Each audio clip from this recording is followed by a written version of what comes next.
G'day everyone, Daniel here, and today I will be doing a demonstration and a little breakdown on Krita. Now, as you can see, Krita is basically an image manipulation software that allows you to do digital art pretty efficiently, but as some of you might know, there are better softwares out there, such as Photoshop and Clip Studio. Now, the issue with both softwares is that you have to pay them on a monthly basis. Well, I'm not going to diss on any of them, but they are pretty good if you're, financially stable. Otherwise, I would highly recommend Krita, since from my experience, Krita is pretty much a viable option in case you're starting out. Now, as for the overview, as you can see here, the layout is quite similar to Photoshop, such as your options, your brush, and your tools right here. Now, the thing with Krita is that, yes, you can make your own brushes, but there are actually resources out there that allows you to add in brushes by others too, which is quite similar to Clip. Well, I mean, I would say it's not as good as Clip, but they get the job done.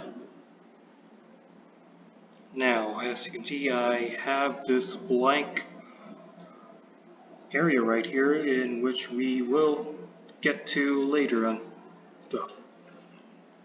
So, for the basics, if you have a drawing tablet or not, then I guess you can actually apply these.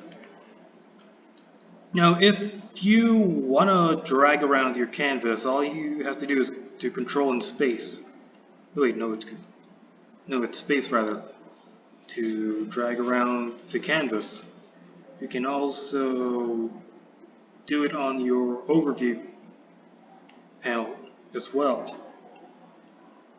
If you want to rotate your canvas, you simply do Shift and space, and you can. With this, you'd be able to make your lines better or something, like on any different angles. And as for zooming in, all you have to do is hold Control and spacebar simultaneously and move your cursor up and down. That way you can get a closer look at your canvas.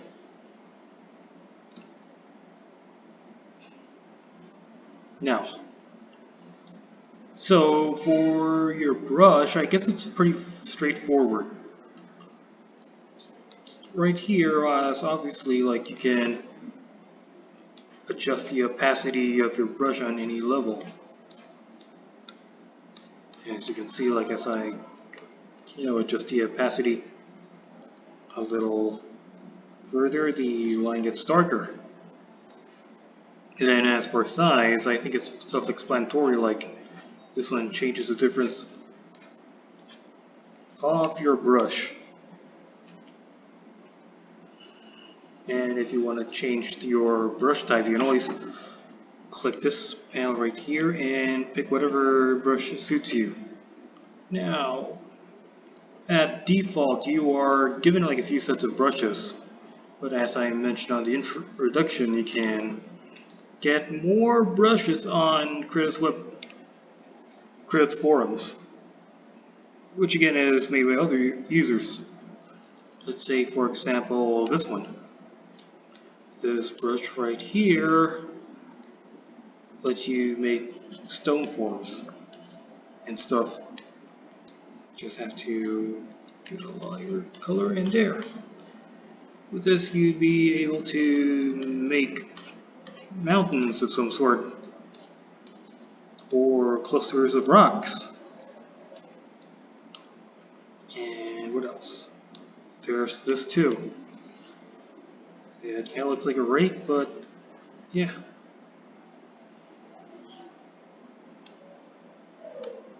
Definitely a little similar to Zen. Lines now. What else? There's this too. Oh. Hmm. Okay. Not that I used this brush before, but that's interesting. What else? We could try out. Yeah, the grass brush. Right here, this allows you to make grass without having the trouble of drawing them stroke by stroke. But of course, I wouldn't exactly recommend it. But now, right here, this allows you to change the opacity or of your brush like let's say for example multiply. This makes a certain area of a little darker,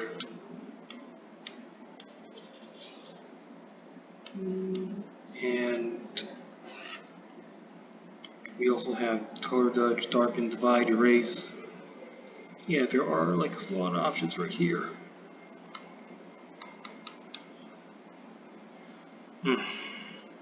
So, if you want to clear out your layer, you're better off creating a new layer than you're making a new layer and erasing the old layer. However, like if there are parts that you want to keep, then, or actually undo everything, you can always do Control Z. Now, from my experience, like when you use Photoshop, like there's the histogram function, but the issue with that, well, with their Control Z function is that when it would just pop in and out, like it only works on the previous one and not the preceding actions. However, for Krita's case, like for the most part, you can always reverse everything, which is pretty useful. But of course, I think it's much more quicker on histogram. However, if you want to take those back, unless you made changes beforehand, you can always do Control Shift Z to bring those actions back. However, you have to be careful though, because like, let's say there were already pieces of grass right there, and if you do some edits beforehand, then I guess there's no bringing those back.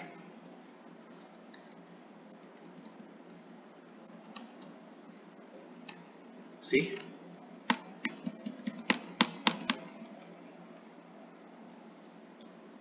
Now, another function that I like to talk about would be the transform function found right here. And surprisingly,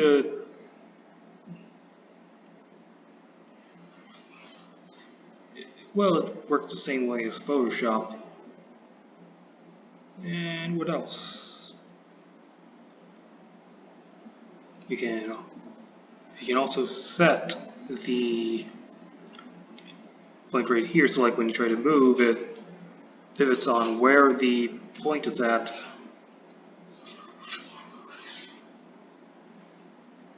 If you want to make some slight changes on, let's say right here, like you want to morph it a little or something, you can always use the loop tool and wrap it around. Of course, unlike Photoshop, like there is no snap function, but yeah, it works. Then right after that, all you have to do is right click and wait, not yet. Select the transform button option, then right click and go with liquefy, perspective, warp, or whatever. Now, liquefy allows you to transform a part of your layer into like a totally different shape, something like this. And now we have some sort of smoother stone. And probably a large one too, like. And with this you can make totally different shapes out of it. Then once you are done, you can press whatever, like B or something, then voila! Of course that's going to affect the loop tool as well, but at least it gets the job done. Right after that, like if you want to deselect the area, all you have to do is to Control Shift and A. Now if you want to erase something from your illustration, you can always, let's say, pick this brush, for example, and press E to erase that part. This works on every brushes, and yeah, you can either press this or press E as your shortcut. Now I have some sort of weirder looking stone. Now, if you want to make straighter lines, like for example, like something like this, you can always press V or the line tool and hold it across, and you get even a straighter line.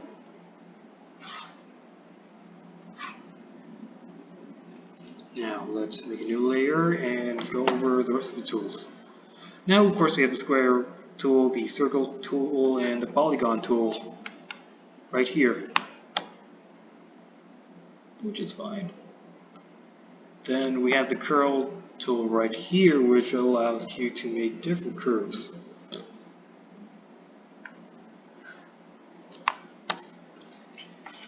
Then right here is your mirror brush. Of course you can change up the settings, but the problem is, like, it's being blocked by the record tab, so I can't really work on that. But it's fine.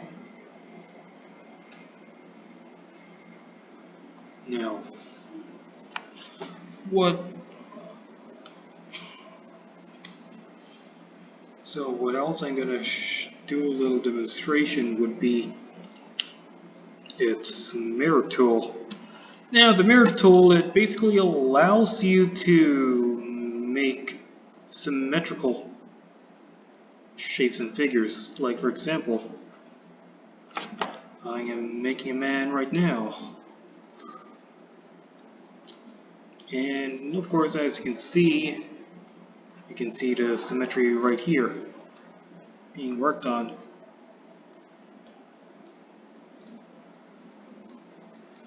Then of course, while there is a horizontal function, we have this too. Yeah, which of course allows you to set stuff horizontal. You can select both tools too, and as you can see, it'll function on all corners.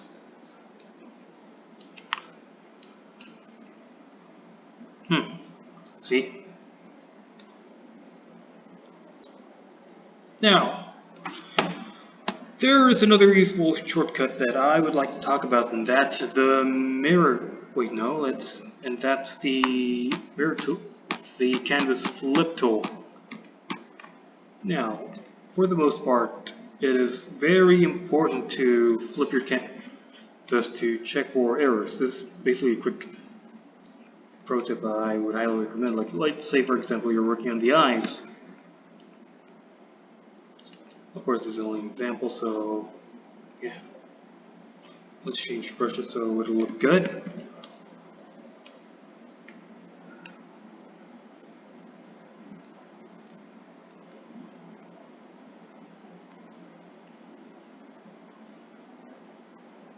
Now, if you feel like your eyes are loop-sided,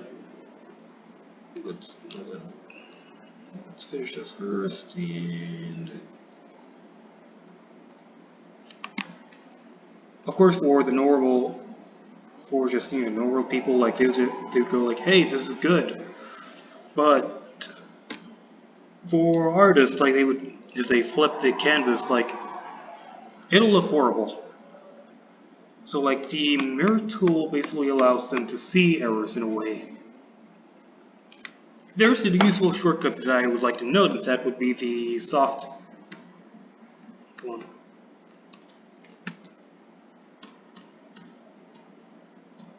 The soft proof system, and basically it shows how your illustration would look like when it's printed. So that way you can make some slight adjustments while you're working on it. Once you're done, you can go either File or go with Control-Shift-S to save it as a file.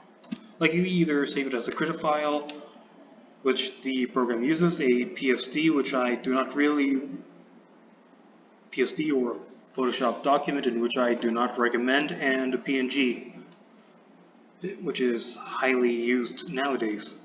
So yeah, let's go with saving it as a PNG for the meantime and press save. So right here you have the options to do a little tinkering with it.